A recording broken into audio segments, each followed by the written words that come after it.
Olá a todos, eu sou Elsa Mateus e sou a Presidente da Liga Portuguesa contra as Doenças Reumáticas. Estou aqui para vos dar as boas-vindas ao 23º Fórum de Apoio ao Doente Reumático, desta vez em formato online. E hoje vamos ter a segunda sessão, intitulada Fisioterapia em Casa, para a qual convidamos a doutora Daniela Costa, que nos vai falar sobre o acesso à fisioterapia. Convidamos a doutora Elsa Silva, que nos vai falar dos exercícios básicos de mobilidade. E convidamos também o Dr. Ricardo Dias, que nos vai falar dos exercícios básicos de fortalecimento e da telefisioterapia. Agradecemos desde já a colaboração da Fisio na realização desta sessão. E, sem mais demoras, passo a apresentar a doutora Daniela Costa, que é fisioterapeuta, membro da direção do Grupo de Interesse em Fisioterapia Musculoesquelética, da AFISIO, da Associação Portuguesa de Fisioterapeutas, é mestre em Fisioterapia Musculoesquelética e estudante de doutoramento em Saúde Pública na Escola Nacional de Saúde Pública. Ainda antes de lhe dar a palavra, apenas recordar que podem colocar as vossas questões através do chat disponível na página do evento. Doutora Daniela Costa. Obrigada. Olá, boa tarde. Queria agradecer à Liga Portuguesa contra as Doenças Reumáticas mais uma vez pelo convite. Hoje vou falar aqui um bocadinho sobre o que é a fisioterapia e de que forma é que as pessoas conseguem então aceder à fisioterapia. Vamos falar um bocadinho em traços gerais, eu vou tentar afunilar um bocadinho para as doenças reumáticas. Então, a fisioterapia é um serviço prestado por fisioterapeutas a indivíduos e populações de forma a desenvolver, manter e restaurar o máximo de movimento e capacidade funcional ao longo da sua vida.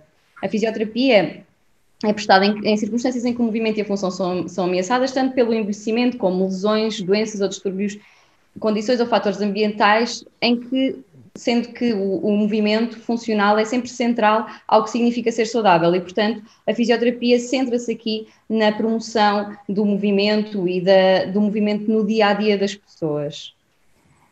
A fisioterapia atua praticamente em quase todas as condições de saúde em que têm como consequência a disfunção do movimento, e aqui falamos praticamente de doenças em todos os sistemas, tanto no sistema musculoesquelético, como é o caso, mas também no sistema cardiorrespiratório, na saúde da mulher, por exemplo, no sistema neurológico. Em saúde da mulher entenda-se por intervenções mais ginecológicas e também relacionadas com a obstetrícia, mas também em funções renais, em disfunções renais, por exemplo, em que a perda de movimento é uma consequência da patologia, mas também intervimos em tudo o que é promoção da saúde, nomeadamente nos locais de trabalho, nas escolas, em grupos populacionais específicos, como é o caso do envelhecimento, programas de prevenção de quedas ou de promoção de mobilidade e atividade física, em que nós não temos propriamente uma condição específica que vamos intervir num grupo populacional para promover então a saúde das pessoas e o movimento das pessoas. A fisioterapia é uma disciplina científica autónoma, eu vou repetir aqui algumas vezes algumas palavras porque acho que são mesmo muito importantes para definir a profissão, e que está regulamentada e que possui um corpo de saberes específico, sendo que os fisioterapeutas são pelo menos licenciados, mas que também podem tirar mestrados e doutoramentos em fisioterapia. O fisioterapeuta desenvolve então competências para uma prática autónoma e para ser um profissional de saúde de contacto direto, mas é também um recurso de referência das equipas multidisciplinares, ou seja, nós atuamos sempre centrado na pessoa em conjunto com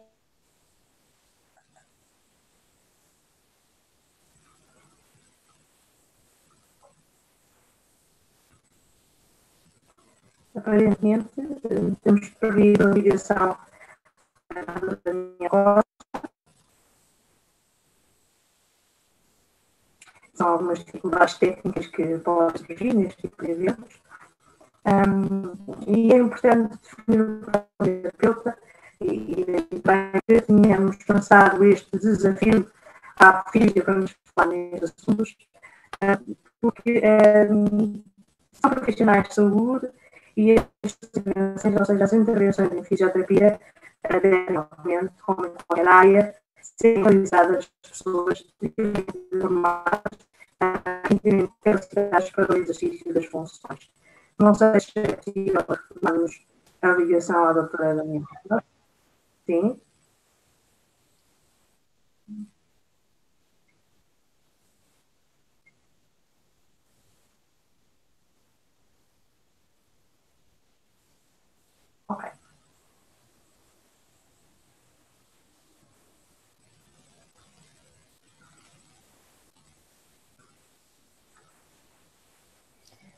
Muito boa tarde a todos.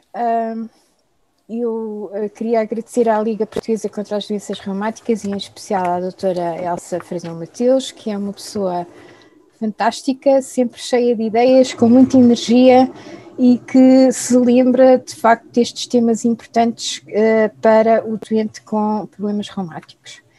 Eu hoje venho aqui falar de exercícios básicos de mobilidade, que será, portanto, a transição entre o fazer exercício que a minha colega estava a falar e qual o acesso que se tem à fisioterapia.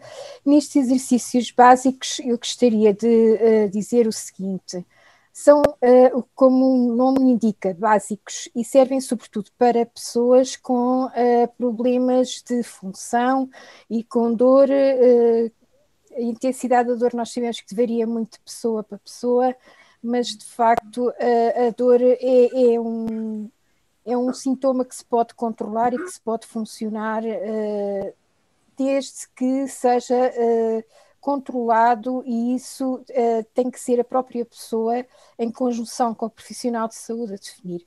Eu trouxe aqui uma frase que era do professor Mário Viana Queiroz, que ele disse em 1991, mais ou menos na altura que eu finalmente consegui saber o que é que tinha. Ninguém sabia o que é que eu tinha muitos problemas e, portanto, tinha muita dificuldade em fazer exercício, ainda para mais sendo fisioterapeuta, que era de facto uma dificuldade acrescida, e de facto tinha este problema que era não conseguia estar deitado mais do que 8 horas por noite.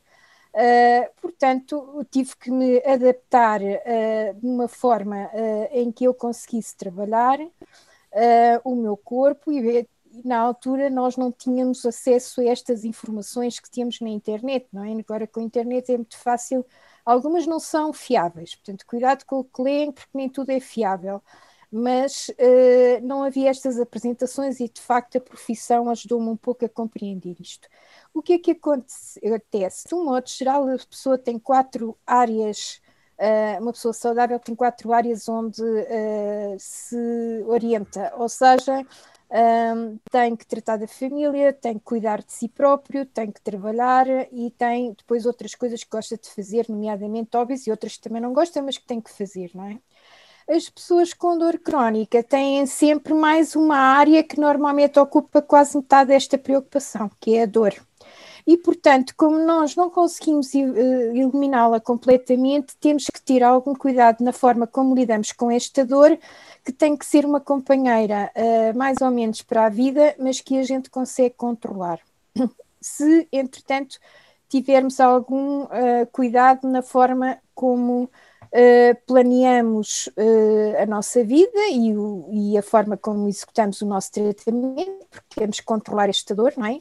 As estratégias que usamos também para a controlar e para fazer todas as outras coisas que são muito importantes na nossa vida e das quais não nos podemos abster, porque senão entramos em depressão, que também não é nada bom, e temos claro que ser muito disciplinados. A disciplina é uma coisa fundamental para quem tem dor crónica tem que num dia faz mais, no outro dia faz menos e portanto tem que haver alguma tolerância consigo mesma. Este sentimento de culpa tem que ser de facto uma área estratégica a trabalhar. Portanto, eu venho-vos aqui trazer especificidades e condicionantes a ter em conta no planeamento destes exercícios básicos.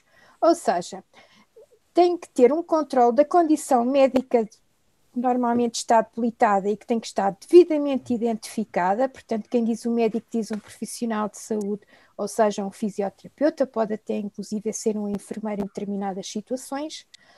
Tem que ter condições clínicas mais ou menos estáveis, porque se está num período altamente inflamatório, não pode fazer exercícios de grande amplitude, tem que ser exercícios mais ou menos estáticos, mas eu vou-vos mostrar, não vos consigo, porque não consigo exemplificar aqui o movimento, mas nós podemos fazer exercício contraindo estaticamente os nossos músculos.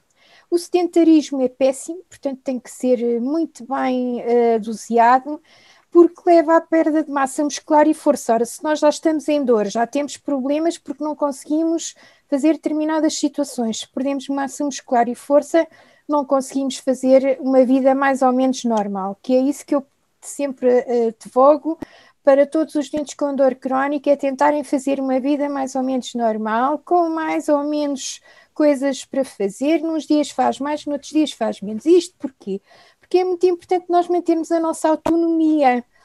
Não há coisa pior do que a pessoa estar dependente de outra para fazer alguma atividade, como por exemplo uma higiene corporal, entre outras coisas. E portanto, temos que fazer também uma boa utilização de equipamentos de apoio específicos que devem-se aconselhar com os profissionais de saúde nesse sentido. Portanto, como é que nós podemos fazer este tipo de estratégia? Programando um plano semanal de exercícios com exercícios básicos. Se tiver uma dor intensa, se já fez alguma cirurgia, de um modo geral, toda a parte muscular e a força são afetadas, e quando digo cirurgia é preciso conhecer que tipo de movimentos é que podem fazer. Portanto, os movimentos das ancas, como dos joelhos, como dos cotovelos, das mãos ou dos pés, ou os realinhamentos ósseos que se fazem sobretudo nos casos das artrites, ou as fixações articulares da coluna, ou etc, etc, etc. Vocês convém sempre informar-se com o profissional de saúde quais são os condicionalismos associados, no sentido de perceberem até onde é que podem ir. Portanto, também se tiverem alguma limitação funcional ou uma e, entretanto, também é indicado se tiverem dificuldade em programar sessões de atividade física fora de casa com um horário fixo. Eu, por exemplo, tive esse problema e, portanto, tive que me orientar. Ou se não existir próximo um local adequado para fazer atividade física acompanhado por um profissional de saúde. Atenção, pode ser outro tipo de profissional, desde que esteja sensibilizado para a vossa condição de saúde. Portanto, não se ponham nas mãos de qualquer pessoa, porque podem arranjar um problema pior. Portanto, neste plano, vão ter que escolher um conjunto de exercícios básicos adequados à vossa condição de física, de preferência com mobilidade reduzida e com apoio de uma parte do corpo. Convém programarem a altura do dia mais adequada para fazê-los. Eu, por exemplo, como nunca sei como é que o meu dia acaba, das duas uma, ou me levantava mais cedo e fazia alguma coisa, mesmo sabendo que tenho menos mobilidade de manhã, ou então não fazia. Portanto, tive que me organizar nesse sentido. Têm que também definir um horário, nunca fazer menos de 10, 15 minutos nem mais. Portanto, isto é um horário que eu quero já dizer, que vou dar aqui algumas indicações em termos de quantidade, mas esta quantidade deve ser sempre adaptada à condição física da pessoa e deve ser também adequada àquilo que a pessoa sente no momento. Se eu, por exemplo, exagerei a fazer um exercício no dia seguinte, sinto que estou inflamada e mais dorida, é óbvio que tenho que se calhar fazer só 2 ou 3 e faço só uma repetição, não faço mais. Portanto, tem que ser preparado um plano semanal, que pode não ser diário. Eu aconselho que não seja, sobretudo para quem tem picos de inflamação, como eu, por exemplo, mas que tenha no mínimo 2 dias por semana e o cumpra. Em alternativa, devem-se também programar exercícios na posição deitada em casa ou sentado numa cadeira à hora de almoço, quando não se tem tempo para fazer nada. Eu digo-vos que muitas vezes há um semáforo que eu costumo apanhar quando venho para casa e faço muitas vezes exercícios deste tipo de estiramento enquanto estou à espera que o semáforo abra. Portanto, não há desculpas para não fazer exercício. Todos os momentos são bons, desde que não haja exagero. Tem é que ser associado. E, portanto, este plano semanal deve ser complementado com uma caminhada, desde que consiga andar, entre 10 a 30 minutos, ou uma aula de natação, que é tem outros benefícios, mas eu penso que o meu colega Ricardo Dias vai dizer isso agora mais à frente, portanto não vou falar sobre isso. Na última sessão já vos mostrei este plano, que vale o que vale, pode ter mais caixas ou menos caixas. Eu achei que estas seriam as adequadas para eu poder programar os meus exercícios. E claro, quando se faz esta programação, tem que se ter sempre em conta o tipo de inflamação, a rigidez que temos, se a dor é mais ou menos intensa, se a nossa mobilidade nesse dia está um bocadinho melhor ou não, ou se nos sentimos cansados. Mesmo cansados, vocês vão ver que depois de fazerem uma atividade física moderada ou muito leve, vão se sentir melhor, porque vão movimentar toda a parte circulatória e oxigenar os vossos músculos e, portanto, vão se sentir, garanto-vos, muito melhor. Desde que não exagerem, não se esqueçam disso, não se entusiasmem demais, mas também não façam nada. Portanto, programar estes exercícios de mobilidade Eu fiz aqui, isto foi uma dificuldade para fazer este quadro, mas achei que era a única maneira de explicar, dentro da tipologia de exercícios que existem, aqueles que podem ser feitos em, como eu chamo, ou os ingleses chamam slow motion, ou seja, podem-se fazer quase sem movimento, mas a pessoa trabalha todo o corpo na mesma se quiser. E, portanto, temos então aqui as posturas de relaxamento para aqueles dias em que a gente está extremamente cansado, não se consegue mexer, quase nem tem dificuldade em respirar, parece que o ar nem entra e a gente para fazer alguma coisa é uma dificuldade tremenda. Depois, estes alongamentos, há alongamentos pequeninos, há alongamentos médios e há alongamentos maiores. Têm que ser feitos de acordo com a atividade que a pessoa está a fazer e têm que ser doseados de acordo com os sintomas que a pessoa tem e aconselhado sempre por um profissional de saúde, porque podemos correr o risco de ter uma lesão. E os exercícios respiratórios são aqui o nosso grande segredo, que ninguém gosta de fazer, porque são chatos, são repetitivos, não têm animação nenhuma, não tem piada nenhuma, mas vocês podem, por exemplo, treinar a vossa capacidade torácica em empurrar uma bola de papel com um sopro, a fazer bolinhas dentro de um copo de água, por exemplo. Portanto, há N coisas desde que seja criativo. Ora, o que é que acontece? Todos estes exercícios podem ser feitos nestas posições, de barriga para cima ou barriga para baixo, que nós em fisioterapia chamamos a isto de cúbito dorsal. Podem ser feitos também de barriga para baixo, que nós chamamos o decúbito ventral, isto porque eu ali à frente pus essas siglas. Podem ser feitos na posição de sentado e podem ser feitos em pé com apoio das mãos ou com apoio da zona lombar ou sem apoio. Eu aconselho sempre, quando a pessoa está dorida, esta é a última solução e de preferência para fazer determinado tipo de alongamentos do tronco ou eventualmente das pernas, mas isto tem que ser aprendido.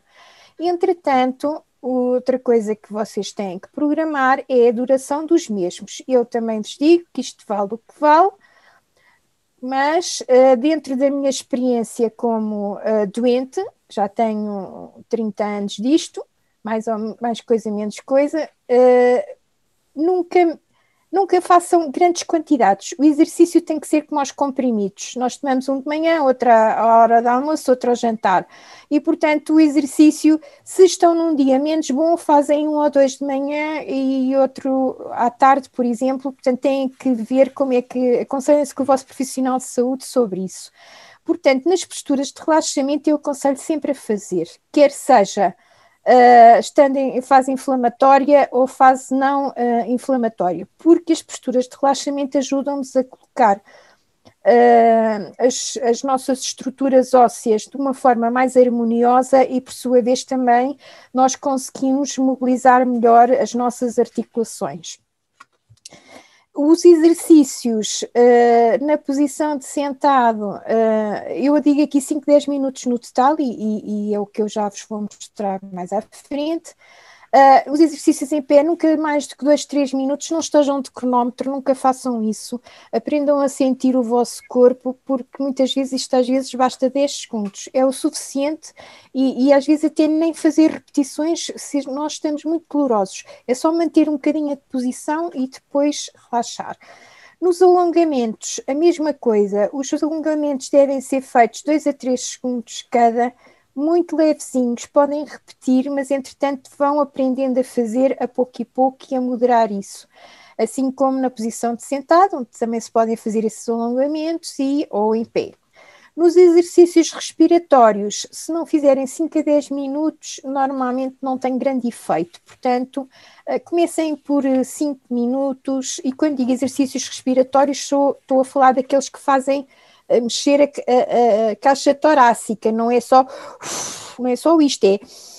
E depois tentem sempre deitar o ar fora demorar mais tempo a deitar fora do que a encher, porque nós temos tendência, quando temos uma dor, é fazer apneias, ou seja, retemos a respiração e, portanto, o dióxido de carbono que fica lá dentro não é bom para os nossos músculos, nem é amigo dos nossos músculos, portanto, tentem sempre fazer isso. Se vocês se concentrarem neste tipo de respiração, vão ver que vão alongar mais e vão também relaxar mais. Isto pode-se fazer também nestas duas posições. Mais ou menos o tempo total feito em cada uma destas posições ronda este tempo, mas como vos disse, isto é uma receita que deve ser doseada por cada um e por isso aquele plano semanal ajuda imenso a programar isso. Agora, é preciso ter algum cuidado porque quando se fazem estes exercícios eles têm que ser feitos em segurança, a pessoa tem que estar motivada e tem que haver algum controle daquilo que se faz, senão não serve para nada. Portanto, podem também, para variar um bocadinho, usar acessórios adequados, se for necessário. Por exemplo, uma toalha serve de bastão, não é muito esticar a toalha à frente, serve de bastão, não é muito pesado, ou um elástico. O elástico tem o perigo de se mantém muito tempo, no dia seguinte vocês estão muito doridos, portanto os elásticos são bons, mas devem ser feitos noutra fase e eu penso que o meu colega mais à frente também irá falar nisso. E quando se diz outro tipo de acessórios, são as almofadas, que são as nossas grandes amigas, pelos posicionamentos, também podem ser rolinhos ou outro tipo de acessórios.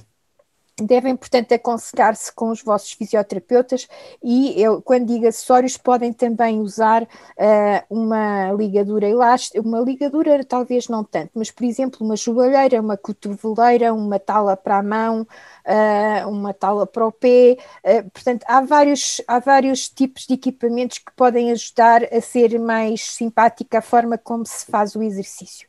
E, portanto, esta segurança tem a ver sobretudo quando nós vamos fazer o exercício, tem que ser programado num espaço amplo em que o pavimento não seja escorregadio, não haja obstáculos. Se eu esticar um braço e bater num armário, se calhar não vai correr muito bem.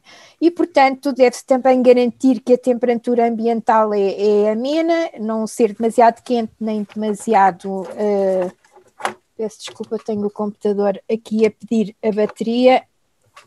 Portanto, não ser demasiado quente nem demasiado fria, deve também ter acessórios de vestuário adequados, nomeadamente roupa não muito apertada e que nos permita fazer os exercícios com segurança. Depois, claro que também temos que conhecer as nossas próprias capacidades, não é? Temos que perceber que objetivos reais é que...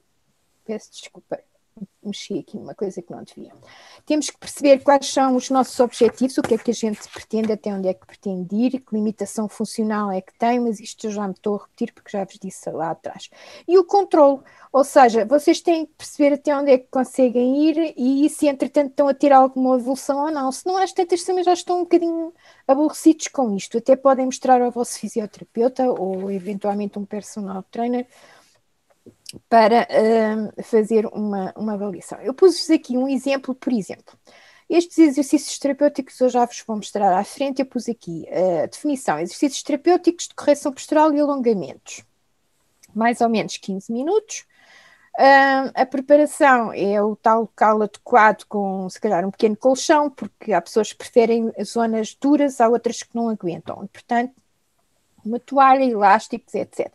O que é que eu vou fazer? Exercícios estáticos de respiração e alongamentos devido à rigidez muscular que eu, por exemplo, tenho nesse dia. Depois, na quarta, tinha programado natação. Infelizmente, a piscina ainda não reabriu e, portanto, eu tenho que substituir aqui com qualquer coisa.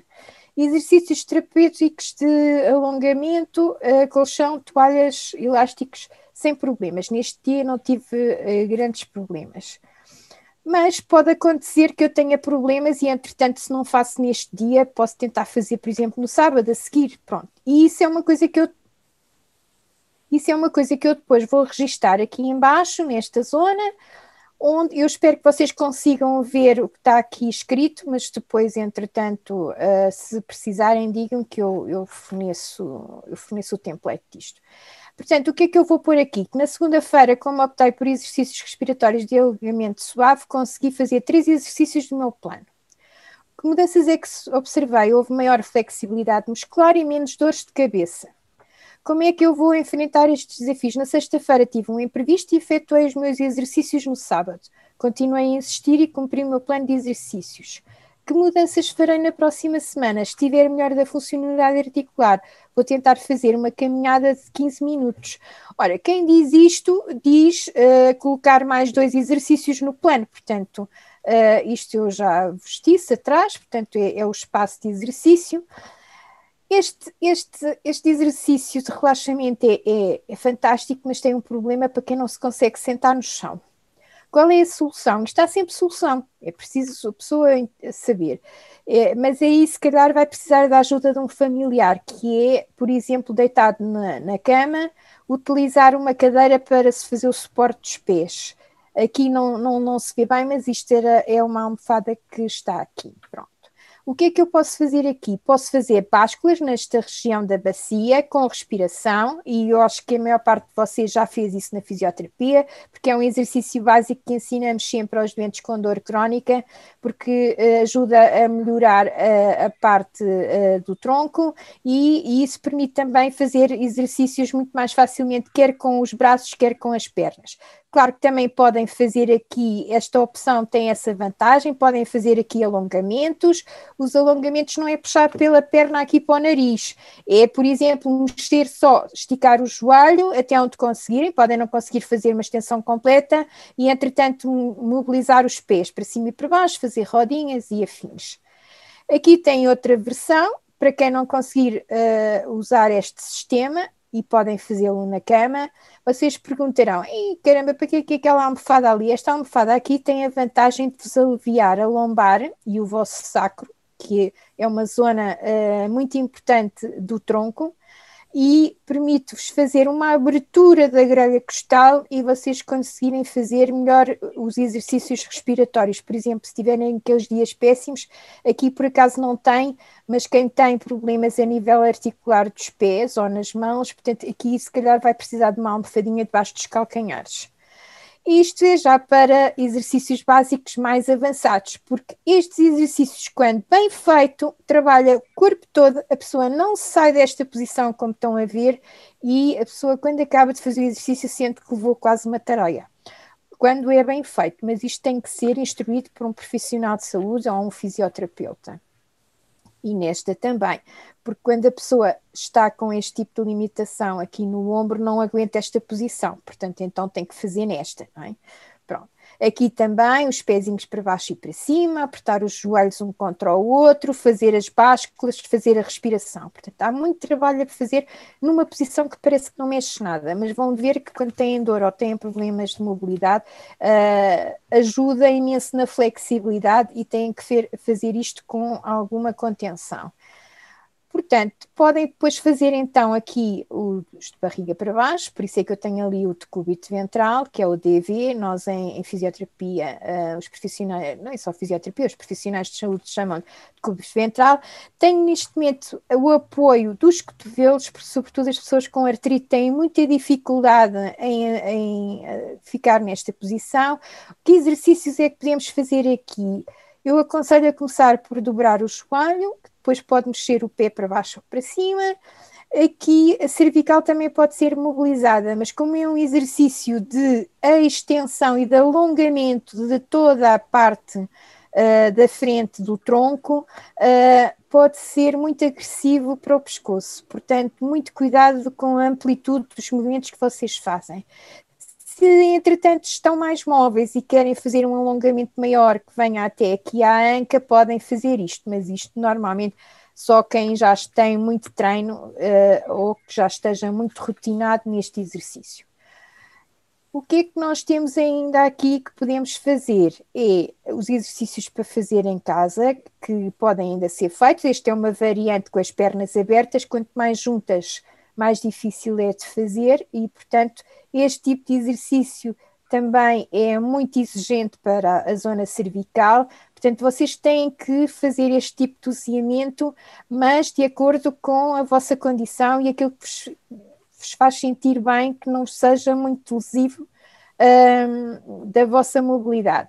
Depois, um exercício que muitas vezes não se lembram de fazer, mas que é extremamente importante, é o trabalhar as rotações do tronco. O tronco não funciona só para a frente e para trás, também roda. Isto pode ser trabalhado na posição de deitado ou na posição de sentado.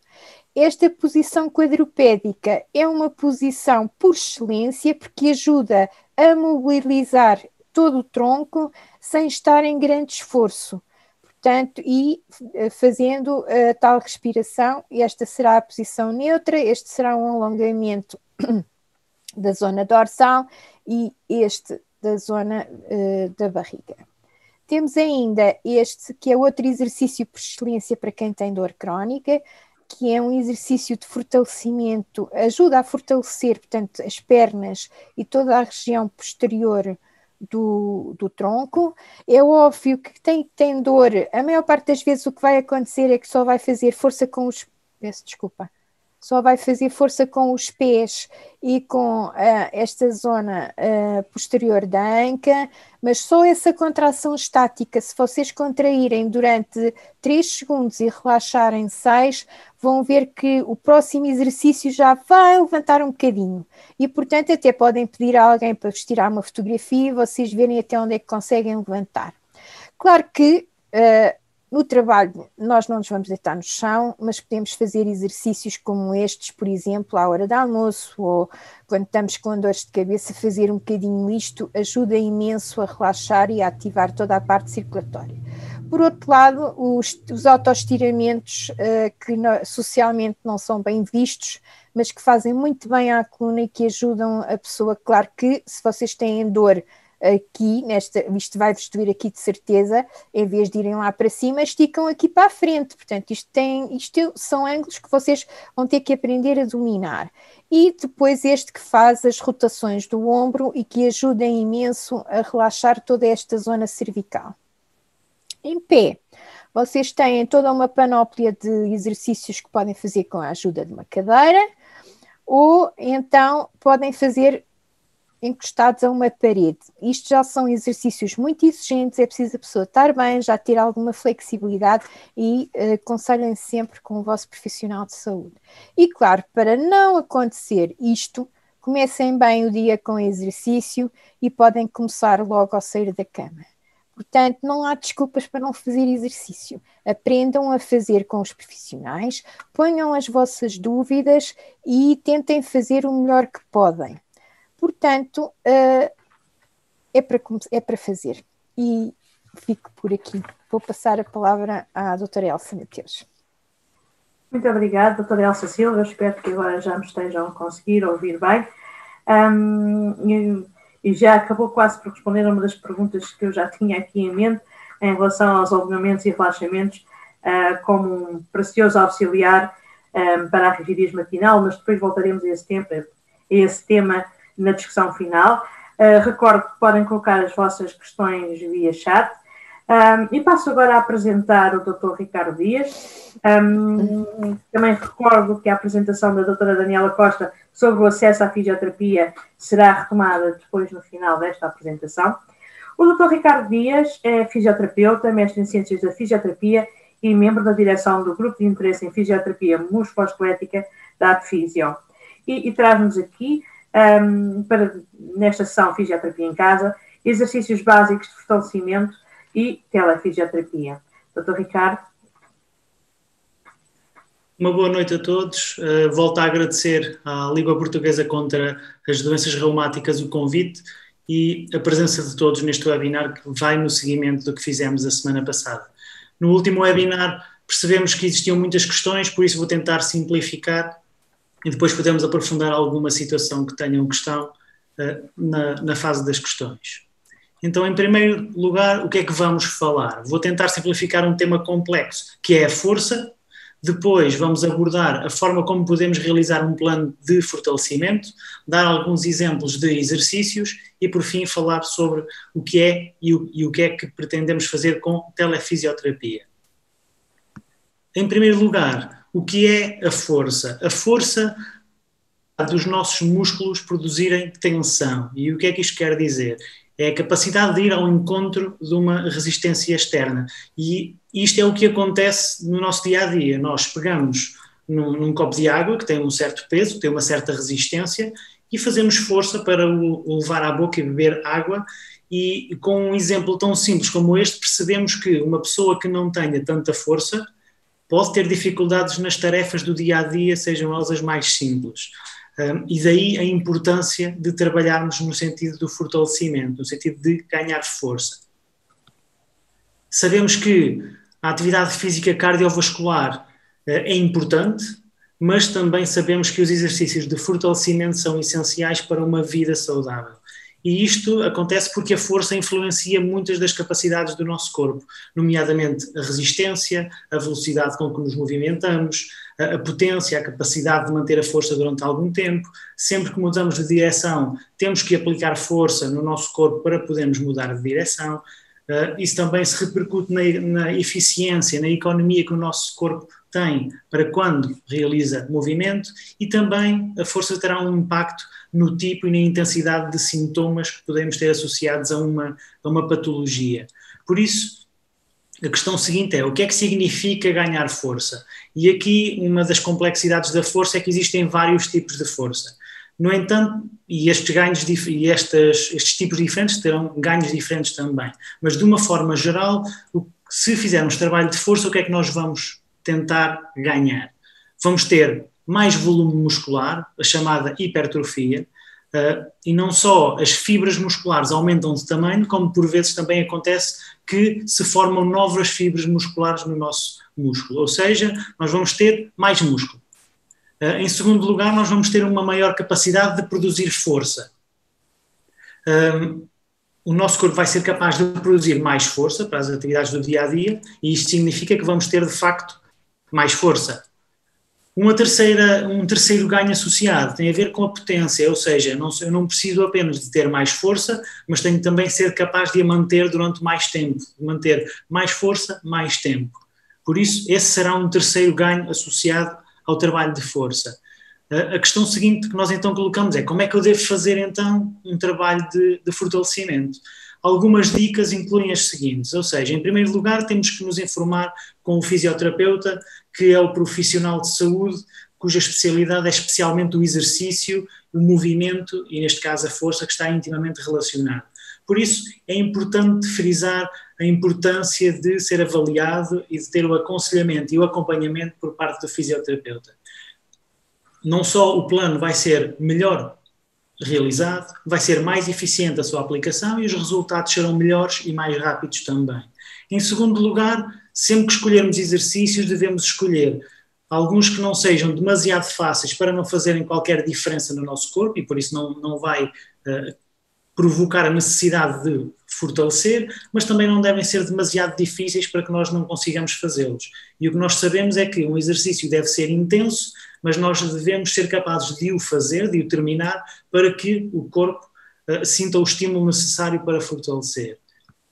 Em terceiro lugar, se o exercício está a ser muito difícil, devemos reduzir a intensidade para evitar não só a fadiga exagerada no momento, como a sintomatologia que possa surgir depois de forma mais exagerada também, mas evitar lesões também é uma importante razão para controlarmos a intensidade do exercício.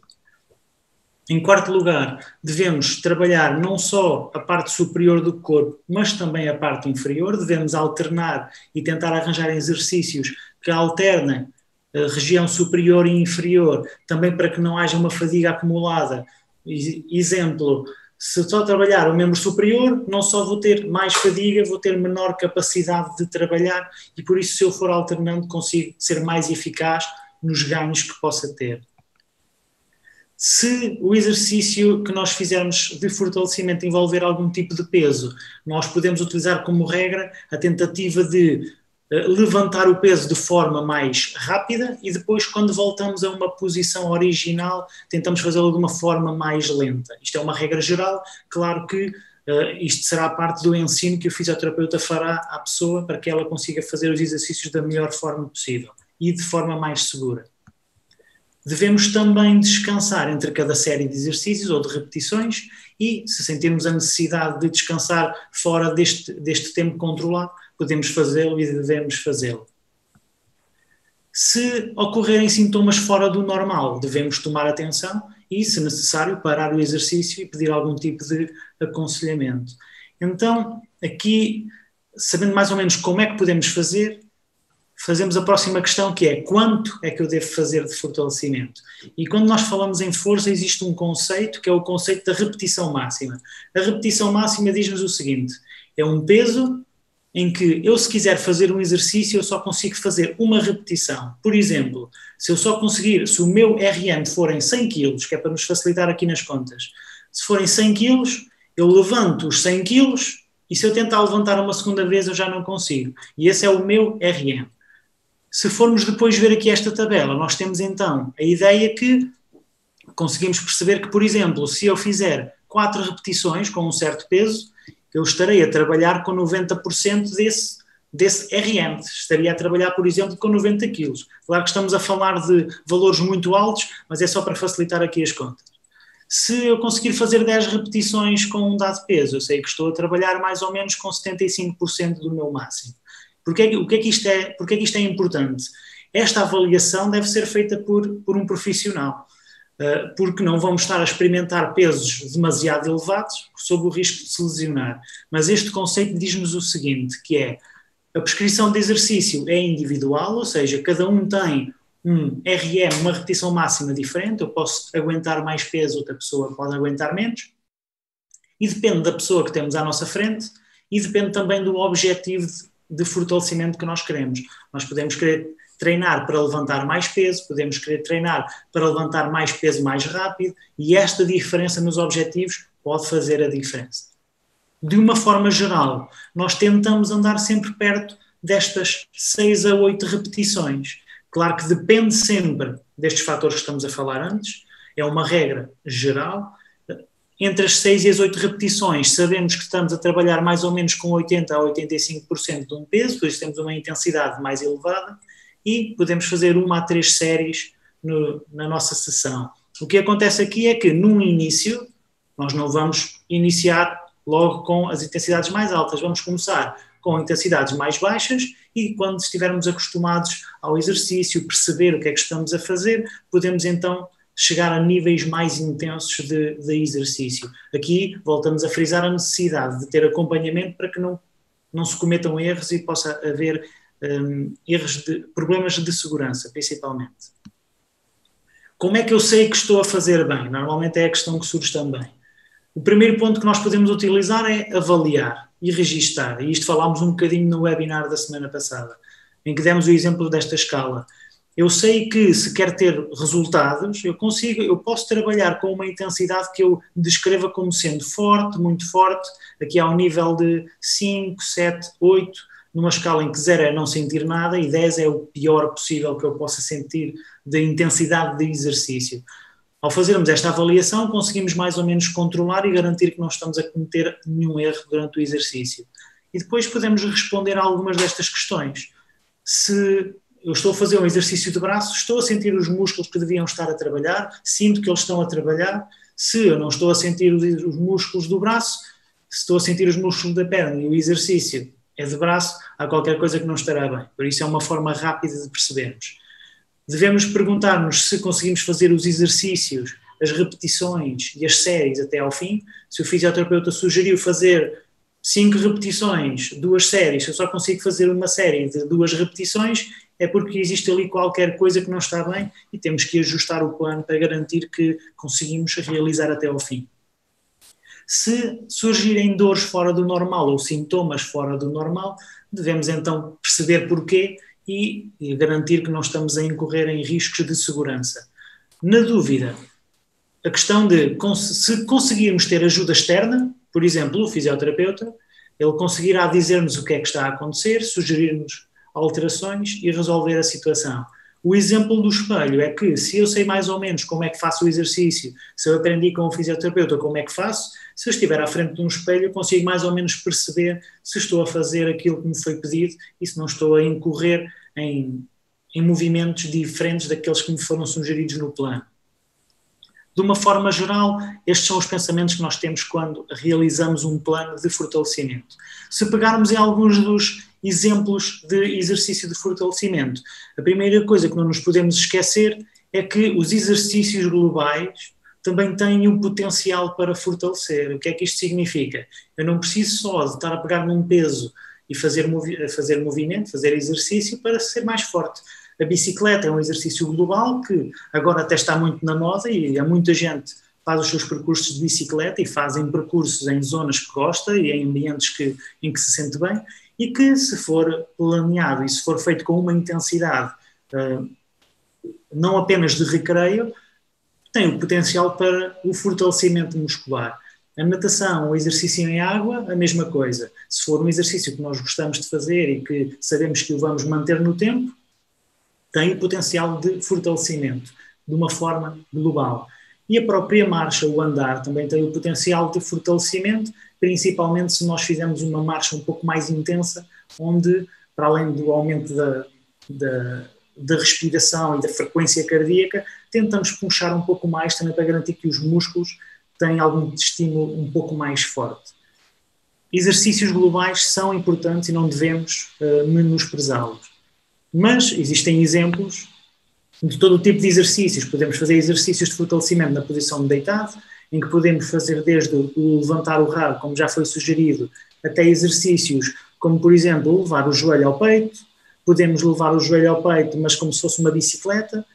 Aqui já fazemos força e ao mesmo tempo fazemos um movimento mais rápido. Podemos fazer exemplo de exercícios mais abdominais, em que nós vamos controlando a intensidade com base na nossa capacidade. Podemos pegar uma bola, fazer força para cima e para baixo, mexer os membros superiores e garantir que trabalhamos membro superior neste caso. Temos exemplos, à mesma na posição de deitado, apesar daqui ser os 4 apoios, vamos considerar mais ou menos que é na posição de deitado, mas aqui o objetivo é percebermos que conseguimos trabalhar à mesma, neste caso glúteo, joelho, conseguimos trabalhar movimentos tanto para cima como para o lado, podemos fazer rotações da anca, podemos trabalhar simplesmente a zona da coluna, podemos fazer o exercício que toda a gente conhece, que é a flexão de braços, que podemos começar com apoio nos joelhos para ser mais fácil e podemos depois progredir para a flexão normal. Nós temos exercícios simples e não esqueçamos que são exercícios básicos, ou seja, são exercícios principalmente para pessoas que têm pouca força e que estão a começar. Estes exercícios são suficientes para estimular o nosso corpo. Na posição de sentado temos mais exemplos de exercícios que podemos fazer. O simples levantar e sentar pode ser um excelente exercício para fortalecimento de uma forma geral. Podemos trabalhar de forma segura, visto que estamos sentados, trabalhos de joelho, trabalhos apenas numa perna enquanto a outra está no chão, sem haver o risco de desequilíbrio. Podemos levar o joelho em direção ao teto e voltamos também a trabalhar membro superior, se for esse o exercício que nós tivermos o interesse em fazer. Daqui podemos progredir para posições de pé. O agachamento, que é um exercício muito geral e muito eficaz no ganho de força de membros superiores principalmente, é um dos exemplos. Temos outro tipo de movimentos aqui mais lateral, mas com o mesmo raciocínio, e podemos fazer exercícios como pegar objetos do chão, rodar o tronco, e todos estes exercícios feitos com uma certa carga, com um certo peso, com um certo objetivo, se seguirem os objetivos do fortalecimento que o fisioterapeuta terá falado convosco, são benéficos e trazem benefícios palpáveis para a saúde. As escadas, acredito que toda a gente saiba que é um exercício que, principalmente se não estamos acostumados, pode ser muito intenso e em termos de fortalecimento muscular é um exercício muito simples, mas muito eficaz também.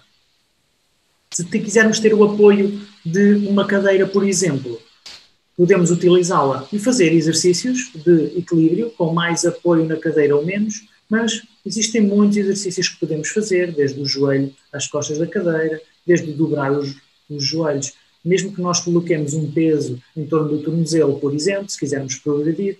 Aqui o exercício é colocar-se na ponta dos pés, subir e descer, para fortalecer principalmente os gêmeos.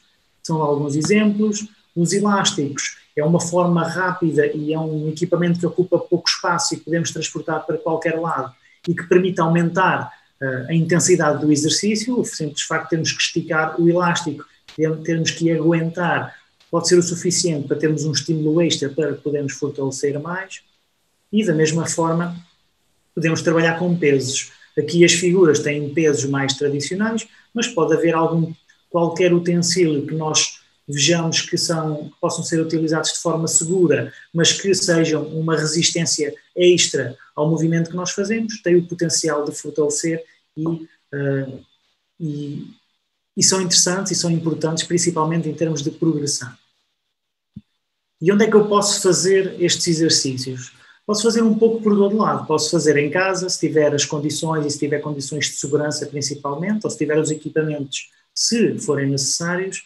Posso fazer no exterior, posso fazer durante uma caminhada, e se tiver um banco de jardim ou um sítio onde eu gosto de parar um pouco, posso fazer alguns exercícios ali, se tiver as condições de segurança também garantidas.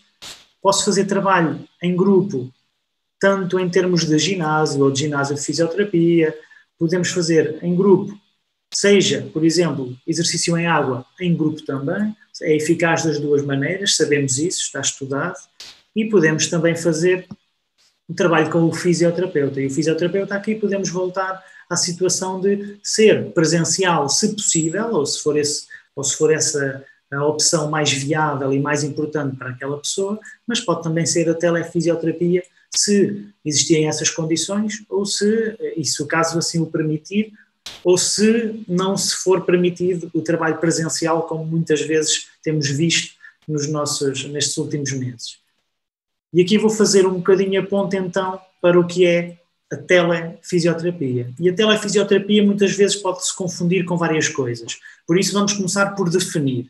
O que é a telefisioterapia? A telefisioterapia consiste na utilização de meios digitais de comunicação para a realização de uma intervenção em fisioterapia. E o que é que isto significa? Não estamos a falar apenas no uso de um computador para fazer qualquer coisa, ou no uso de uma aplicação de telemóvel para eu fazer exercício de forma autónoma, mas estamos a falar no uso destas ferramentas mais digitais para que o fisioterapeuta consiga trabalhar com a pessoa. Quer dizer que existe um contacto direto com o fisioterapeuta.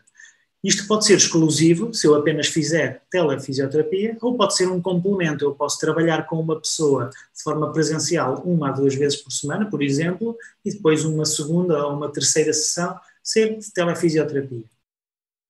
Este é um exemplo de uma ferramenta que foi criada pela AP Physio, pelo grupo de interesse também em fisioterapia musculoesquelética, que compila um pouco as questões que passam na cabeça do fisioterapeuta quando pensa em realizar fisioterapia com alguém.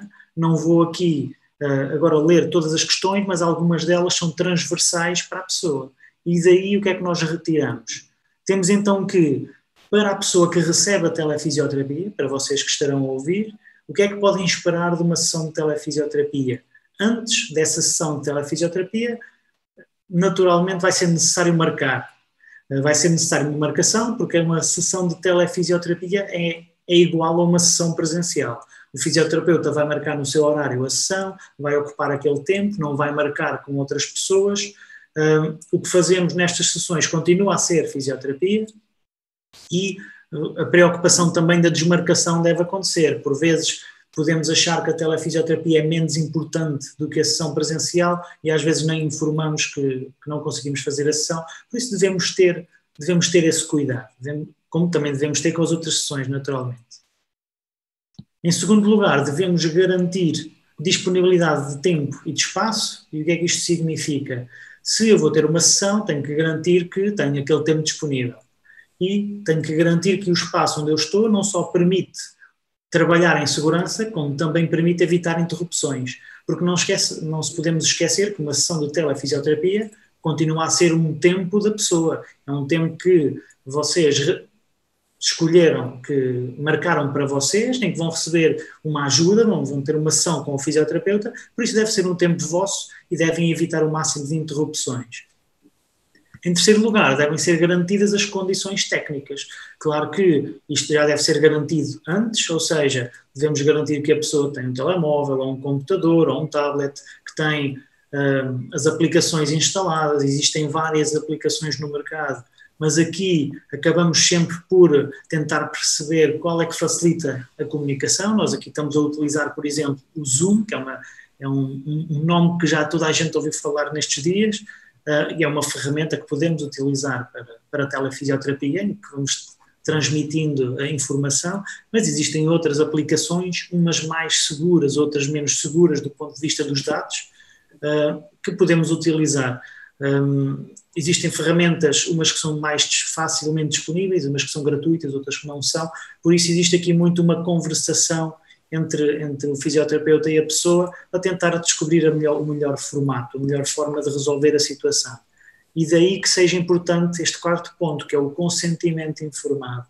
O consentimento informado diz-nos o seguinte: tudo aquilo que eu sugiro fazer, se a pessoa aceitar fazê-lo, ela deve dar-nos esse feedback, ela deve-nos dizer, deve aceitar aquilo que nós vamos sugerir, e numa sessão de telefisioterapia isto mais importante se torna, principalmente nesta fase em que estamos a utilizar meios digitais e em que as leis sobre os dados das pessoas estão cada vez mais apertadas. Por isso, garantindo este consentimento informado, conseguimos salvaguardar ambas as partes e garantir que toda a gente sabe o que é que está a acontecer, os riscos que são associados a utilizar este tipo de ferramentas, mas que muitas vezes o custo-benefício, a decisão é de realizar a sessão. Por isso não podemos esquecer, e o fisioterapeuta deve também dar este feedback, perguntar pelo consentimento, se há problema em fazermos por videochamada, fazer telefisioterapia. Se a pessoa se recusar a fazer, o fisioterapeuta não pode obrigar, naturalmente.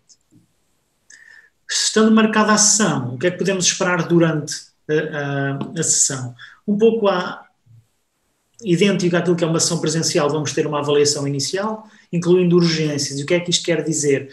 Claro que vamos fazer algumas questões, podem haver algumas dúvidas da parte da pessoa, e se houver alguma situação que nos faça pensar que algo não está bem, nós podemos sugerir à pessoa que vá a um serviço de urgência, ou podemos sugerir que seja feita uma avaliação ou um tratamento presencial, mas isto já aconteceu numa sessão presencial também. Mas haverá sempre uma avaliação inicial, que é também para sabermos o que é que devemos fazer.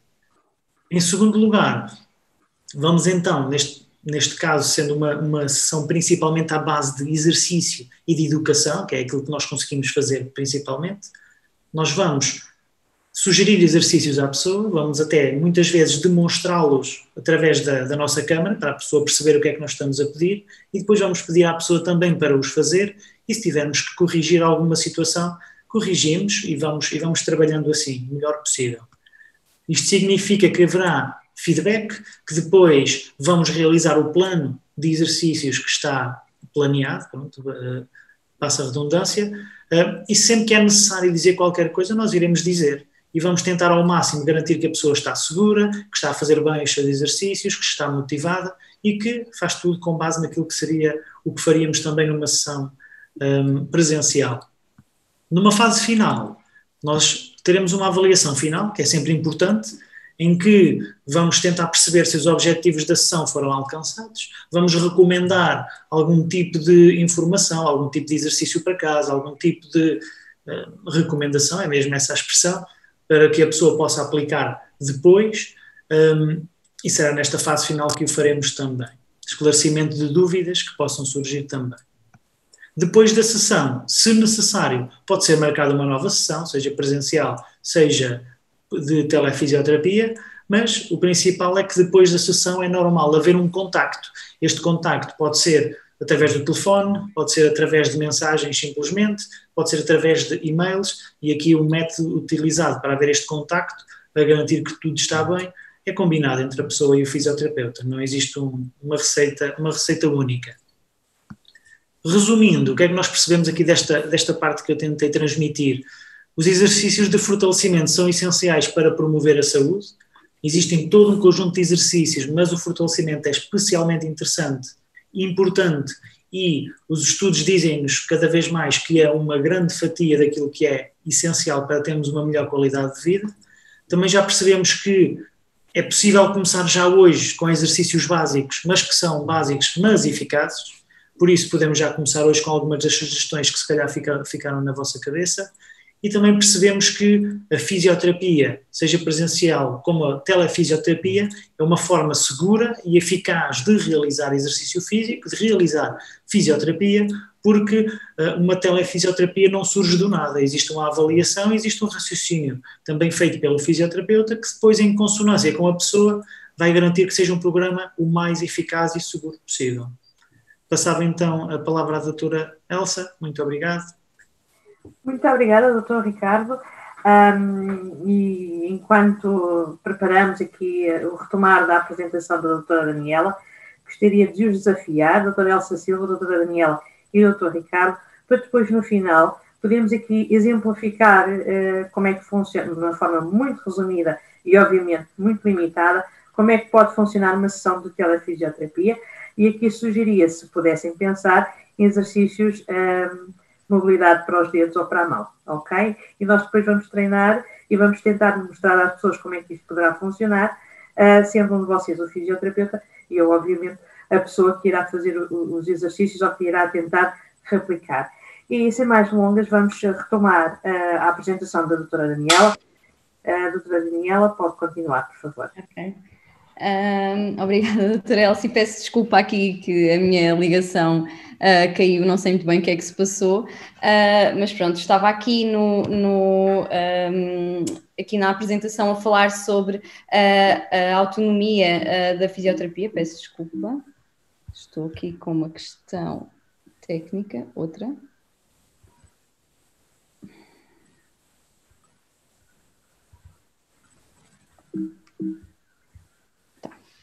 Ok. Peço desculpa. E, portanto, estávamos a falar então sobre a autonomia dos fisioterapeutas e da responsabilidade, principalmente dos fisioterapeutas, em relação à avaliação, ao planeamento, à interpretação, à tomada de decisão clínica dentro do corpo de saberes da fisioterapia. Não estamos a falar, e quando falamos aqui da avaliação, sempre com a avaliação em fisioterapia dentro daquilo que é o movimento e a promoção então da funcionalidade nas atividades da vida diária da pessoa e do trabalho também, obviamente. Sempre que todos os fisioterapeutas são detentores desta cédula profissional, portanto, apelo a todos os utentes ou futuros utentes da fisioterapia que, em caso de dúvidas, peçam ao vosso fisioterapeuta esta cédula. E, portanto, a intervenção da fisioterapia é uma intervenção integrada em equipas multidisciplinares, como referi, individualizada, ou seja, personalizada à pessoa que temos à frente, e sempre baseada na melhor evidência científica disponível. A fisioterapia é uma profissão de base científica, como referi, e, portanto, gostaria de deixar um apelo para não haver confusões com outras disciplinas de outro âmbito, como a acupuntura, a osteopatia. São coisas muito diferentes, apesar de que consigo perceber que na comunidade existe muitas vezes esta confusão de colocar tudo no mesmo saco, mas são profissões e intervenções completamente diferentes, com raciocínios diferentes e com base científica no caso da fisioterapia. Então, a fisioterapia, na globalidade em doenças crónicas, pode passar aqui em 3 fases, não sendo elas necessariamente consecutivas. Muitas vezes, numa fase inicial da doença, ou quando há pouco controle dos sintomas, ou quando há agudizações, é necessário um contacto presencial e sistematizado com o fisioterapeuta, com um plano estruturado para diminuir os sintomas e otimização da capacidade física, muito com base neste momento pelo conhecimento atual, muito com base no exercício, mas também uma educação para capacitar as pessoas para autogerir a condição, ou seja, para elas conseguirem gerir a condição sozinhas também na sua vida. Numa fase posterior, ou então iniciando aqui para pessoas em que já têm um controle de sintomas, mas mas querem uma integração do movimento e não precisam de um contacto tão estruturado ou tão sistematizado com o fisioterapeuta, esse contacto presencial pode ser reduzido e a fisioterapia pode incidir mais sobre a integração destas estratégias de autogestão e mudança comportamental no dia-a-dia, nomeadamente na introdução do exercício, num apoio, na sustentação de um plano de exercícios e modificação do estilo de vida no dia-a-dia da pessoa. E se pensarmos nestas duas fases, podemos evoluir e o ideal é sempre que se evolua para uma autonomia completa, ou seja, em que este contacto presencial com o fisioterapeuta possa ser pontual para, eventualmente, para algum tipo de dúvidas, ou então ter mesmo uma alta, e é o ideal, é a pessoa não depender da fisioterapia, em que consiga ter uma gestão autónoma da condição e uma integração do exercício, de um estilo de vida saudável no dia-a-dia e uma boa gestão da sua capacidade. Obviamente, esta intervenção é sempre integrada numa equipa multidisciplinar, nomeadamente com médico reumatologista, com nutricionista, com psicólogo, e portanto a fisioterapia por si só pode não existir sozinha e não deve existir sozinha na vida da pessoa, principalmente quando o objetivo é esta melhoria da qualidade de vida. Então, quando é que as pessoas devem procurar um fisioterapeuta? Quando existe diminuição da função e da mobilidade que não revertem, e neste caso para os doentes reumáticos, caso não haja reversão após um pico inflamatório, ou seja, a pessoa fica com a sua mobilidade e a sua função, ou seja, a sua capacidade de fazer as atividades da vida diária reduzidas, se tem alguma dificuldade na gestão dos sintomas, nomeadamente da dor, apesar de a terapêutica farmacológica estar completamente correta e instituída, mas que a pessoa não consegue lidar bem com os sintomas, para a prescrição de exercício, tanto para a melhoria global da capacidade física como para aprender a integrar o exercício no cotidiano, para conhecer mais sobre a sua própria condição, sobre a evolução e sobre que tipo de estratégias comportamentais deve ter para conseguir gerir a progressão da doença, para fazer uma integração no seu local de trabalho, nomeadamente sobre estratégias para gerir os sintomas também no local de trabalho, para prevenção de complicações e gestão, então, dos fatores de risco. Por exemplo, aqui a questão do sedentarismo, podemos dar também algum aconselhamento sobre, não é a nossa função, mas sobre a parte nutricional também, aconselhamento só, mas também para adaptar o local de trabalho em termos provavelmente de ergonomia, de gestão de risco de queda, de necessidade de produtos de apoio, entre outras.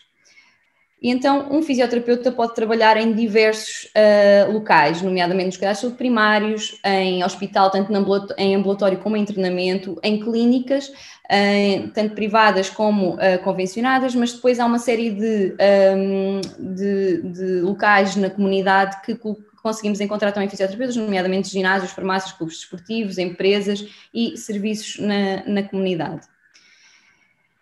E eu vou aqui referir algumas vias de acesso à fisioterapia, são vias muito gerais, principalmente quando falarei nos seguros de saúde, e portanto nós podemos, no SNS, apesar de nós sermos uma profissão autónoma, o SNS pressupõe sempre que haja sempre uma indicação clínica para a fisioterapia, ou seja, nós no SNS temos o médico de família como quase não sei dizer isto em português, mas é quase como um portão para o resto dos cuidados de saúde e no caso do hospital temos então, normalmente chegam-nos os utentes via médico fisiatra que pode ser já sido prescrito por outro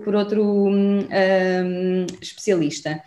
O médico fisiatra pode decidir colocar a pessoa, dependendo das condições e da condição também do hospital, em fisioterapia em ambulatório no hospital, ou então referenciá-lo para a clínica convencionada. Aqui temos uma duplicação de consultas, mas é assim que o sistema neste momento funciona, e nessa clínica convencionada com o SNS terá então acesso a sessões de fisioterapia. Nos cuidados de saúde primários, temos aqui sempre como o porteiro dos cuidados de saúde, o médico de medicina geral e familiar, e, portanto, nas consultas de médico de família, as pessoas podem, então, falar com o seu médico de família sobre a necessidade de fisioterapia. Eventualmente, ele pode também, e voltamos aqui à duplicação de consultas, para referenciar para a clínica convencionada, e aí terá também acesso ao fisioterapeuta, ou então, dentro das unidades de saúde, dos cuidados de saúde primários, pode ser instituída uma fisioterapia em ambulatório mais similar a uma fisioterapia na clínica, como é no hospital, mas que não será o objetivo dos cuidados de saúde primários.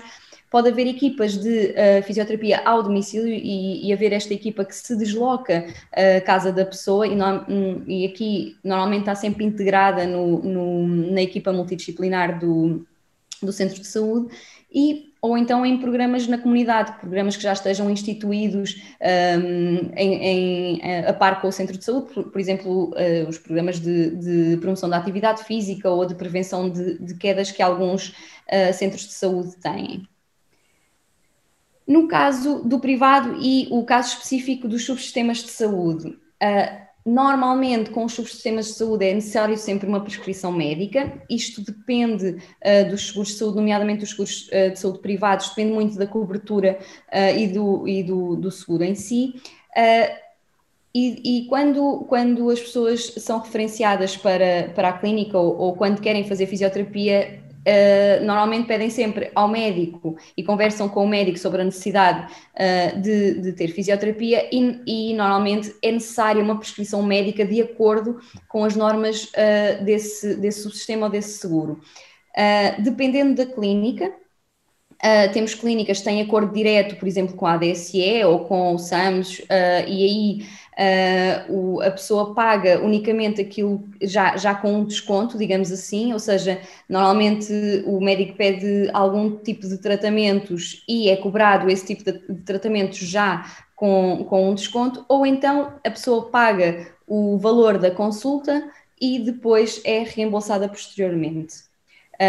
Isto é mesmo muito variável e, portanto, sempre que as pessoas têm um seguro de saúde, o ideal é informarem-se junto da seguradora ou do subsistema e perceber quais é que são as condições, então, para a fisioterapia no seguro de saúde.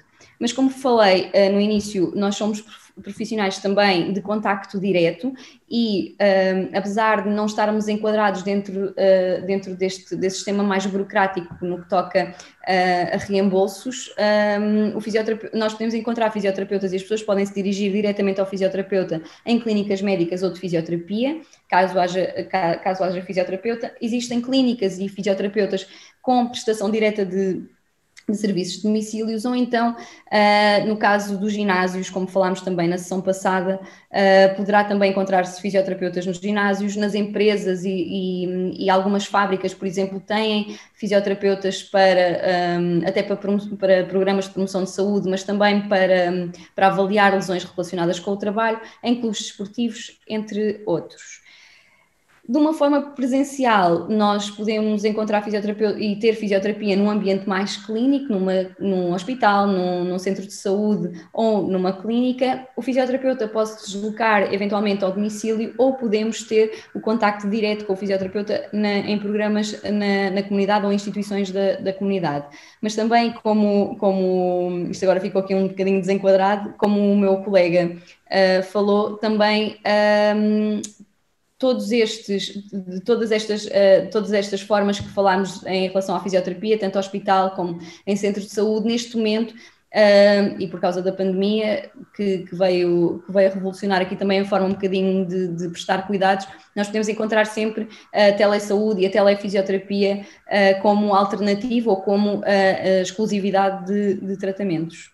Deixo aqui só o contacto também do Grupo de Interesse em Fisioterapia Musculoesquelética, uma vez que nós temos, e a AP Fisio também tem, as bases de dados dos fisioterapeutas e temos fisioterapeutas também, temos as bases de dados por áreas geográficas no país e se necessitarem de algum aconselhamento poderão contactar-nos ou contactar a AP Fisio que conseguimos então referenciar o melhor que conseguirmos. Obrigada. Muito obrigada, doutora Daniela. E vamos agora aqui passar um breve período perguntas colocadas. E eu vou dirigir a primeira à doutora Elsa Silva e aproveito para apresentar, porque devido àquelas questões técnicas, todas não tive a devida apresentação. A doutora Elsa Silva é fisioterapeuta e é membro do Conselho Diretivo Nacional da AP Fisio, é membro do Conselho Consultivo da Entidade Reguladora da Saúde, desenvolve trabalho na área da qualidade em saúde desde 2001 e refira-se, sócio da Liga Portuguesa contra as Doenças Reumáticas. Tinha faltado esta apresentação, tive a amabilidade de segurar a emissão enquanto estávamos aqui a resolver os problemas técnicos, e a doutora Elsa Silva tem uma questão que eu acho que será uma das pessoas para responder, além dos colegas, mas porque foi quem focou a questão dos alongamentos. Qual a duração aconselhada para manter um alongamento? Há quem defenda que quando são feitos por tempo, não trazem benefícios. Eu sei que falei isso, e, portanto,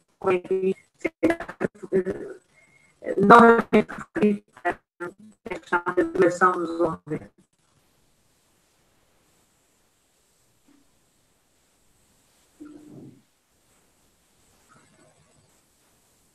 Uma parte do Estamos agora com problemas em ouvir a doutora Elsa Silva. Doutor Ricardo, doutora Daniel, algum de vocês quer intervir, por favor? É assim, os alongamentos são uma situação diferente. O que é que isto significa? Existe uma ideia de que o alongamento tem como principal objetivo esticar tecidos ou esticar alguma coisa que está encurtada, nós temos que esticar e temos que alongar, e quanto mais alongarmos, mais eficácia vamos ter. Mas o que nós vamos sabendo cada vez mais em relação ao alongamento é que não é só uma questão de estarmos a alongar muito ou com muita força. É mais pelo estímulo que nós fazemos do que pela intensidade ou duração. Por isso, normalmente nós tentamos utilizar um intervalo. É sempre conforme a pessoa, e normalmente a pessoa adapta-se também à sensação que tem em relação ao alongamento. Mas nós tentamos ir sempre desde intervalos mais curtos, como 10, 15 segundos, até situações em que podemos sugerir, por exemplo, até 1 minuto. Mas aqui o que nós temos que perceber é que o alongamento não deve ser algo em que nós sentimos, por exemplo, dor associada. Deve ser um alongamento, deve ser confortável, não deve provocar um desconforto extremo, porque o nosso próprio corpo, quando é colocado numa situação de alongamento extremo, ele próprio tenta ativamente lutar contra o alongamento, e às vezes nós até temos o efeito contrário àquilo que nós queremos. Por isso, em termos de duração, o que nós sugerimos é começar com intervalos mais curtos, também para perceber como é que o corpo reage, como é que nós nos sentimos, garantir que existe um ligeiro desconforto, mas não exageradamente, sentir que alonga, mas não haver dor associada, e depois então ir aumentando um pouco mais as durações do alongamento, com base também na forma como se sente. Existem pessoas que não sentem grande alívio associado, existem outras que gostam muito e que se sentem muito bem, por isso nós temos aqui que ajustar sempre à pessoa, porque não há uma regra que se coloca a toda a gente. Mas o raciocínio é este: começar com pouca duração e não alongar com demasiada intensidade, com aquela ideia de que se eu não estiver a sentir muita dor não está a funcionar. Nós cada vez mais sabemos que não é bem assim. Não sei se alguém quer adicionar alguma coisa. Não. Pronto, então, muito obrigada. Esperamos ter esclarecido. Temos algumas questões mais. O que é que nos podem dizer sobre qual a vossa opinião ou qual a posição, se assim quisermos, da AP Fisio sobre a hidroterapia neste contexto da pandemia? Possivelmente o que eu acho que as pessoas querem saber é se é seguro ou não continuar a fazer hidroterapia. E já agora eu acrescento mais um detalhe: será possível de alguma forma fazermos algum tipo de hidroterapia na nossa banheira em casa? Posso responder? Acho que sim. Pronto, neste momento há algumas piscinas abertas. Aquilo que isto tem muito a ver com o delegado de saúde local, as regras impostas, nomeadamente em relação à duração e ao número de pessoas que estão dentro da água.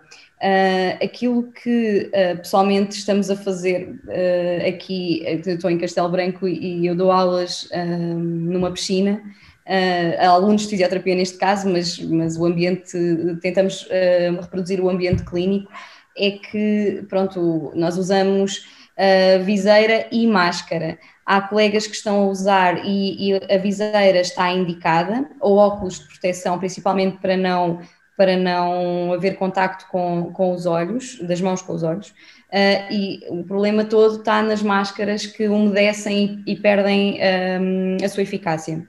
Há colegas que estão a usar 2 máscaras para tratar doentes em água. A questão toda em relação aos grupos, e sendo muitas vezes os doentes reumáticos doentes de risco, poderá não fazer muito sentido nesta altura, se houver outras opções, optar-se por outras situações, se a pessoa tiver outras comorbilidades e que eventualmente possa ter doença severa se tiver Covid. Não sei se querem acrescentar alguma coisa. A banheira em casa pode ser de facto uma opção. Aliás, tem sido uma grande arma minha, porque nem sempre consigo ir à natação, nem sempre. Neste momento está encerrada desde março, onde eu costumo ir, e tenho muita confiança no sítio onde costumo ir. Portanto, dentro da banheira, o que é que nós poderíamos fazer? A água não deve estar demasiado quente, isso toda a gente sabe, porque tem que se ter alguns cuidados com a pele quando se passa muitas horas de molho, passa a expressão, e essencialmente pode ajudar a melhorar, portanto, toda a mobilidade articular, facilita muito o movimento com os pés e com as mãos. Podem-se usar, fazer aqueles movimentos de báscula da bacia que ajudam imenso a preparar a coluna para começar o dia, e podem também fazer alguns exercícios respiratórios, porque também a própria água ajuda a relaxar e, portanto, a pessoa consegue melhorar muito a sua parte respiratória e a sua mobilidade. Podem-se fazer bicicletas dentro da água, desde que não se extravase muita água fora, mas é toda uma criatividade que se abre em relação ao espaço, não é? Portanto, é por isso mesmo. Tem a vantagem de ter aquela temperatura amena que ajuda imenso a melhorar a mobilidade. Se for demasiado quente também pode ajudar à inflamação, e portanto é preciso ter aqui alguns cuidados nisso, sobretudo nisso e no tempo em que se está. Mais do que 10 a 15 minutos não aconselho. Muito obrigada, doutora Elsa, e de facto nós temos que ser cada vez mais criativos, e sobretudo nós, enquanto doentes, enquanto pessoas com doenças reumáticas, temos sobretudo que aprender a conhecer-nos, a conhecer os nossos limites e o que é que podemos fazer para melhorar a nossa condição. Ainda antes de passarmos à simulação da telefisioterapia, tenho mais uma questão. Eu atrevo-me a dizer que serão todos, consoante o seu próprio autoconhecimento, mas para fibromialgia e artrite reumatoide, quais os melhores exercícios? Não existem assim receitas. Não existem. Para a fibromialgia e para a artrite reumatoide, assim como para a maioria das doenças reumáticas, mas especificamente para a fibromialgia, neste momento aquilo que a evidência diz é que o exercício aeróbio, ou seja, um exercício que faz com que haja um aumento da frequência cardíaca, sendo ele sempre adaptado à capacidade base da pessoa e à sensibilidade que a pessoa também tem ao exercício, parece ser o que está mais recomendado, muito mais do que os exercícios de mobilidade ou de flexibilidade e de relaxamento, que há uns anos se fariam mais. Portanto, aquilo que estávamos a falar mesmo do treino de força e do treino e dos exercícios de alguma intensidade que falámos na semana passada, enquadram-se também em utentes com fibromialgia, até porque aquilo que se tem vindo a descobrir é que este tipo de exercícios faz com que haja uma libertação de analgésicos que nós temos dentro do nosso corpo, extremamente poderosos, muito mais poderosos do que qualquer medicamento, e que isso faz com que haja uma diminuição da sensibilidade à dor pós-exercício, mas lá está, isto tem de ser sempre tudo muito adaptado, porque as pessoas têm muita sensibilidade também ao movimento, e por isso tem de ser muito bem avaliado e muito bem implementado, mas o exercício aeróbio parece que é aquele que neste momento está a ser, ou que se revela mais efetivo na diminuição da dor. Muito bem, muito obrigada pela resposta. E enquanto que deixar um clima de espera pela simulação da telefisioterapia, para ajudar as pessoas a perceber, queria garantir, ou pelo menos partilhar convosco a garantia. Nós temos tido algumas questões em que nos pedem a partilha dos templates e dos exercícios, portanto, a partilha do plano, como elaborar um plano e dos exercícios. Temos também recebido o pedido de informação para disponibilizarmos a informação sobre as ferramentas online, e queria desde já garantir a quem me está a ouvir que entre a Liga Portuguesa contra as Doenças Reumáticas e a AP Fisio, nomeadamente o Grupo de Interesse em Fisioterapia Musculoesquelética, iremos tentar procurar uma forma de fazer chegar mais conteúdos nesta área, que já percebemos que tem grande interesse e que temos muito para fazer, que quase uma hora e meia, não chega para abordar todos os aspectos. Possivelmente iremos partilhar sobre forma de boletim da Liga ou outro tipo de publicação, que encontraremos forma aqui com a APFisio, entre a APFisio e a Liga, de fazer chegar essa informação. As sessões irão posteriormente ficar disponíveis no canal de YouTube da Liga, portanto poderão revê-las novamente. E agora sim, vou desafiar a uma pequena simulação de telefisioterapia, também para as pessoas perceberem como é que estas ferramentas e quais são as condições técnicas. Nós vamos simulá-lo aqui através da plataforma Zoom, em que eu estarei a ver o fisioterapeuta e o fisioterapeuta me estará a ver a mim. Neste caso, não são fisioterapeutas que conheçam a minha história clínica pessoalmente, nem tínhamos tido já uma avaliação presencial, daí que eu terei pedido só para simular aqui, por exemplo, os exercícios de mobilidade para a mão. Alguém vai aceitar o desafio? Posso pegar no desafio. Assim, o que disse era o que eu iria dizer para já. Primeiro que tudo, nós aqui já garantimos que já nos conhecemos, já sabemos, já marcámos uma sessão, já garantimos que tem condições, está em casa, tem internet estável. Podemos ter já feito uma avaliação da história, como referiu anteriormente, mas pode acontecer não haver qualquer tipo de contacto presencial anterior, pode acontecer, e aí teríamos que falar aqui um pouco, garantir que, pelo menos a minha preocupação é garantir que eu não vou estar a fazer nada que a faça ficar pior, principalmente quando eu não estou consigo. Por isso é de fazer algumas questões e fazer aquilo que nós chamamos as bandeiras vermelhas, que são sinais ou sintomas que nos façam pensar em coisas graves e que são situações em que nós não devemos atuar de qualquer forma. O fisioterapeuta está treinado nesse sentido para garantir que antes de fazer bem, pelo menos não faz mal. Por isso, garantindo tudo isso e garantindo agora que temos um caso clínico, estamos a fazer uma simulação, se quiser pode inventar sintomas, ou pronto, seja o que for, porque também não tem que estar a transmitir os seus dados aqui para toda a gente. Não sei quantas pessoas estão a ver, mas não vale a pena as pessoas ficarem a saber. Por isso, para além de toda aquela conversa inicial, eu iria perguntar, ok, então em relação à sua mão, existe alguma limitação específica? Vamos fazer a avaliação inicial. Já tínhamos falado de várias coisas, mas chegamos então ao ponto da mão. Existe algum movimento com mais dificuldade? Explique-me um pouco o que é que se passa. Certo. Eu fiz, portanto, uma cirurgia aos tendões e tenho um problema do dedo em gatilho ou pescoço de cisne, ou colo de cisne, não é assim que se chama. Ou seja, o meu indicador está assim. E eu precisava trabalhar a mobilidade e a força dos meus dedos. Quais são os exercícios? Ok. Antes de mais, mostre-me bem até onde é que o dedo vai. Faça, por exemplo, este movimento e deixe-me ver até onde é que consegue ir. Ok, não vai mais do que isso. Só com ajuda. Ok, exatamente. Então, se calhar vamos começar por perceber um pouco isso. Fazer esse movimento não se vamos preocupar muito com força neste momento. Vamos só tentar garantir que o dedo dobra mesmo que precise de ajuda. Por isso, vamos tentar dobrar e esticar e eu vou ajudar com a outra mão, sem forçar demasiado, para que dobre o dedo. Neste caso vou fazer ao contrário. Vamos tentar dobrar o máximo possível. Se vir que ele não vai mais, ok, ajuda. E depois então tenta ajudar a dobrar o resto do dedo.